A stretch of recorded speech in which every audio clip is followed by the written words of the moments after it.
Okay, రాసుకున్నారా point? Let's go for the fourth point. So fourth point ఏంటంటే, so ఇది definition. అసలు definition of a conductor isolated. ఇంకోటి గుర్తుపెట్టుకోవాలి, ఐసోలేటెడ్ అంటే ఈ బ్యాటరీస్ కానీ సోర్సెస్ కానీ కనెక్ట్ చేయకూడదు. That will do in current electricity chapter. ఇక్కడ కనెక్ట్ చేస్తే ఏమవుతుందని. సో ఫోర్త్ పాయింట్, ఇప్పుడు మనకు లెటెస్ట్ టేకే ఏదొక ఇది అనుకుందాం conductor. So there is an charge. మరి చార్జ్ డిస్ట్రిబ్యూషన్ ఎలా జరుగుతుంది? How the charge is distributed on the surface? ఈక్వల్గా ఉంటుందంటే అన్ఈక్వల్ ఉంటుంది. ఎందుకంటే కరువుగా ఉంది కదా ఇది. స్పియర్ అనుకో, అన్ని సిమెట్రిక్ ఆబ్జెక్ట్ కదా అది, అన్ని పాయింట్ల దగ్గర ఒకే ఛార్జ్ ఉంటుంది. సపోజ్ నేను ఇక్కడ కొద్ది స్పేస్ తీసుకున్నాను అనుకో, how much charge will be present here. అది ఇక్కడ తీసుకున్నాను అనుకో, how much charge will be present here. అంటే ఇక్కడ ఎంత ఉంటుందో అక్కడ అంత ఉండదు. అంటే కరువు, ఆ కరువు వల్ల చేంజ్ అయిపోతుంది అన్నట్టు. ఆ కరువునే మనం రేడియస్ ఆఫ్ కర్వేచర్ అని అంటాం. సో సపోజ్ నేను ఒక చిన్న పార్ట్ తీసుకుంటా ఇక్కడ, then I can form a sphere. అంటే పార్ట్ ఆఫ్ ఏ స్పియర్ అని చెప్పచ్చు ఇదే, అంతే కదా. ఇక్కడ తీసుకున్నా సరే మీరు you can tell about it is a part of a sphere. Part of a sphere చెప్పచ్చా చెప్పకూడదు మనం ఇది, అంతేనా. ఇప్పుడు దానికి ఒక రేడియస్ కూడా ఉంటుంది. It has some radius, I call it the radius of curvature. అంటే నా పాయింట్ ఏంటంటే how the charge is distributed, how the charge is distributed.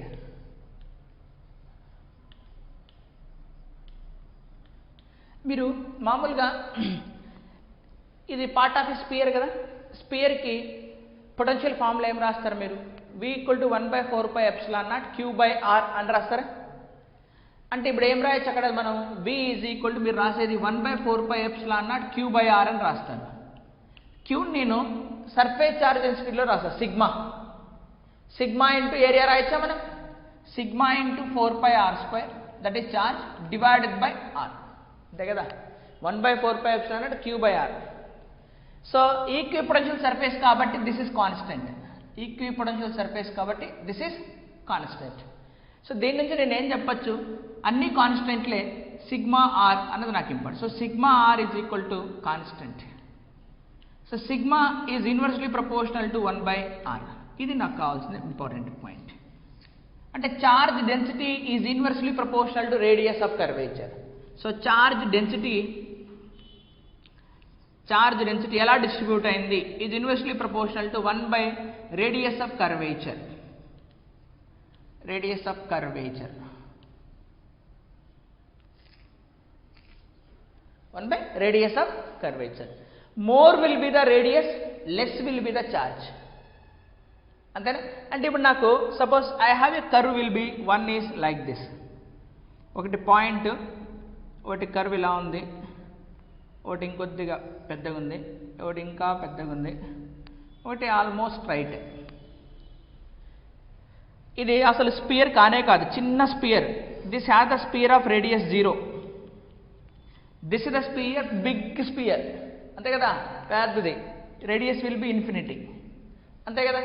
So ఇటు నుంచి ఇటు వెళ్తుంటే రేడియస్ ఆఫ్ కర్వేచర్ ఏమవుతుంది? ఇంక్రీజ్ అవుతుందా? అంటే అప్పుడు సిగ్మా ఇక్కడ ఏముండాలి? ఇన్ఫినిటీ. ఇక్కడ సిగ్మా ఏముండాలి? 0. So less will be the radiuses, more will be the charge accumulated there. The charge density అంటే charge per unit area will be more. అంటే చార్జ్ పర్ యూనిట్ ఏరియా అనేది ఎట్లాంటిదంటే, సపోజ్ 100 రూపీస్ ఉన్నాయి, 100 rupees ఉన్నాయి, ఒక 10 square centimetre area పెట్టాలనుకోండి. 100 rupees will be placed on 10 square సెంటీమీటర్లో. అప్పుడు ఒక్కొక్క స్క్వేర్ మీటర్లో ఏమొస్తుంది? 10 రూపీస్ వస్తుందా? ఇప్పుడు అదే 100 రూపీస్ని 100 స్క్వేర్ సెంటీమీటర్లు పెట్టాలంటే ఏమైపోతుంది? అప్పుడు 111 వస్తుంది. అంటే అక్కడ ఏమొస్తుంది? 1 రూపీ పర్ స్క్వేర్ సెంటీమీటర్ వచ్చింది. ఇక్కడ ఏమొచ్చింది? 10 రూపీ పర్ స్క్వేర్ సెంటీమీటర్ వచ్చింది. అది దాని మీనింగ్.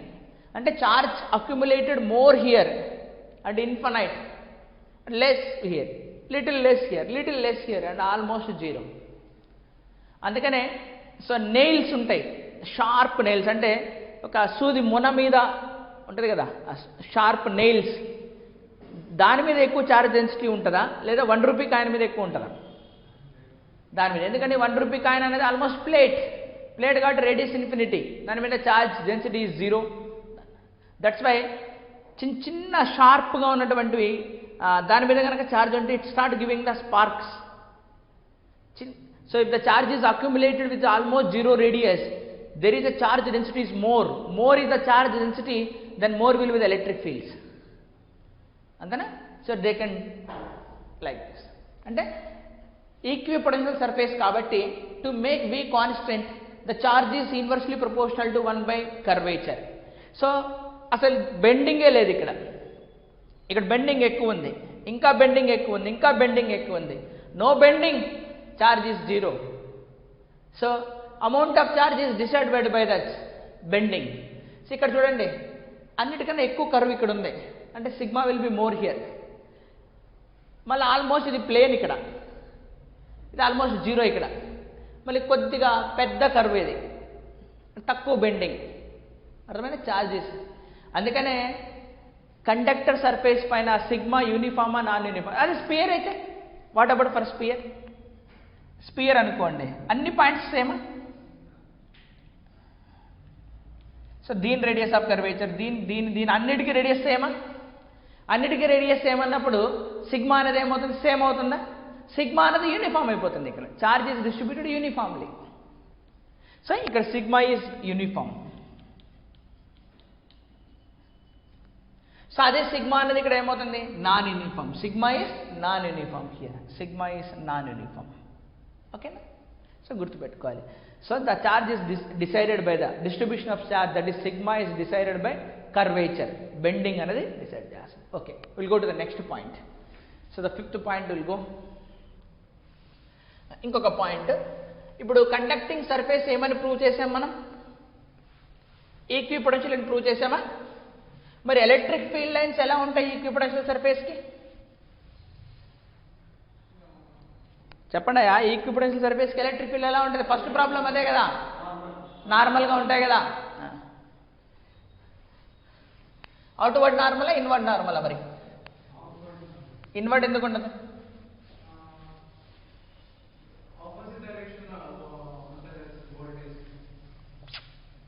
ఇన్వర్డ్ ఎందుకు ఉండదంటే ఇన్సైడ్ ఫీల్డ్ 0 కదా. ఇన్వర్డ్ ఎందుకు ఉండదు? ఫీల్డ్ ఎందుకు ఉండకూడదు ఇన్వర్డ్ అంటే? లోపలికి ఎట్లా వస్తాయి? ఎలక్ట్రిక్ ఫీల్డ్ లైన్స్ రాకూడదు కదా. Electric field lines cannot be inside. So that means, so fifth point, so E is perpendicular or E is normal to equipotential surface. Equipotential surface, that is conducting surface.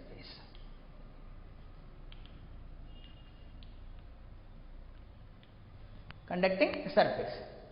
So మనకు కనుక ఇలా ఉందనుకో, spear అనుకోండి, ఇది spear.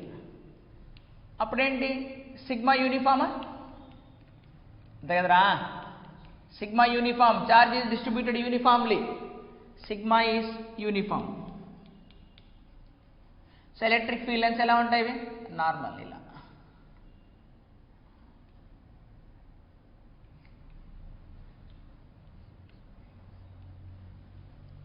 Normal అయినా electric field lines. అదే non uniform అయితే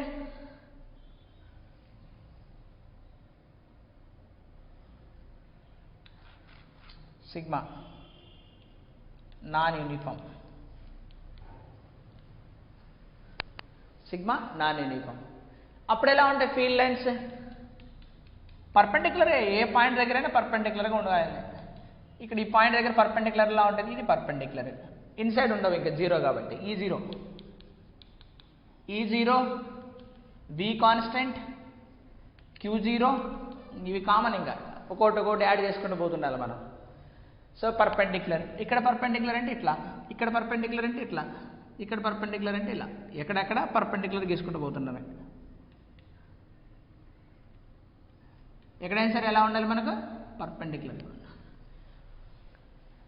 అంటే సమ్ యాంగిల్ తోటి ఉండడానికి ఉండదు. ఈ will be along the normal. Then what is that value? ఎలా కనుక్కుంటాం? Just out side the conductor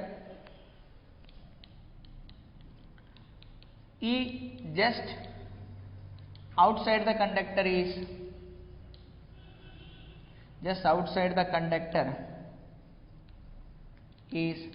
equal to sigma by epsilon naught n cap, where sigma is local charge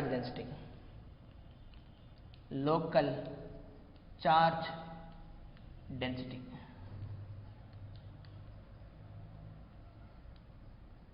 ఎందుకని local charge density అంటున్నాం? ఇక్కడ ఎంత ఉంటుంది అంటే అక్కడ ఉన్న radius decide చేస్తుంది, ఇక్కడ ఎంత ఉంటుంది అంటే అక్కడ ఉన్న రేడియస్ డిసైడ్ చేస్తుంది. అందుకని local, it is not global, universal కాదు అది.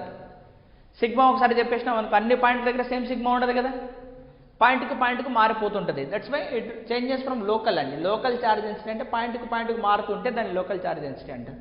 ఇక్కడ ఎవ్రీవేర్ యూనిఫామ్. ఓకే, అర్థమైంది? So these are the another important properties that can be derived. Sigma by epsilon naught మనం డిరైవ్ కూడా చేయొచ్చు బై యూజింగ్ గాస్ లా. రాసుకోండి, ప్రాపర్టీస్ చాలా ఇంపార్టెంట్. చూడండి అమ్మా,